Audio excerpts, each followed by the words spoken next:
2025, New Year's resolution ko po na ma-improve ang aking self-confidence. Kaya plano ko sana sumali sa beauty pageant sa school. Pero, ang sabi ni Mama, magpaputi muna daw ako. Ay, nakakaloka ko. Niregaluhan niya ako ng Project Soap at Gluta Capsules.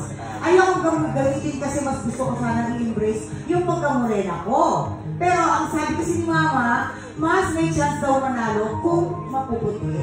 O, diba? Ang baliw, nakakaloka.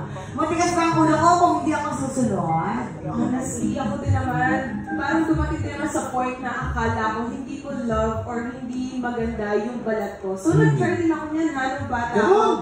Yes, I know how she feels, but when you want to join a pageant, nowadays kasi it's really all about embracing yourself, embracing your authenticity, your own unique beauty. So now, Miss Universe, Philippines, and all other pageants are here to promote the standards of every Filipina at yun ang pagiging morena. Tama! Speaking of morena, go na. Oo, ako din bilang isang morena, di ba? Tsaka kami ni Mama, talagang love na love namin yung natural color namin. I agree with Chelsea. Sa tingin ko kasi, meron naman talaga tayong mga standards, Kuya Kim, when it comes to pageantries or bilang pagiging isang artista din, di ba? Hindi talaga mawawala yun.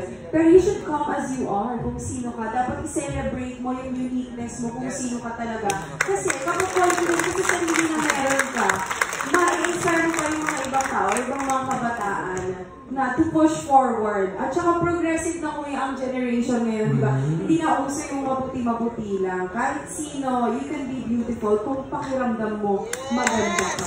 Sino mo sa buhay ko dito? Ay, ako pumuti lang po ako dahil sa aircon ng TikTok lang. Pero talagang dati, yung kulay ko talaga, morena po talaga ako. Pero dati, sabi nga ng Chelsea, lahat po tayo, dumaan po tayo talaga sa mga pampaputing mga products. Tapos, nung sumali po ako sa pageant nga, parang, bakit ako kinukulayan ng mas tan color po sa akin? Diba kasi sa stage po, mas maganda tingnan yung kulay natin talagang tunay na kulay ng Pilipina. Kaya po ngayon, mas nilalab ko po yung self ko na huwag nang masyado magpaputi. Pero syempre, bigay respeto rin po sa mga mapuputi na talaga. Dahil kahit anong kulay po natin, maganda tayo inside and outside. Ay, ganda!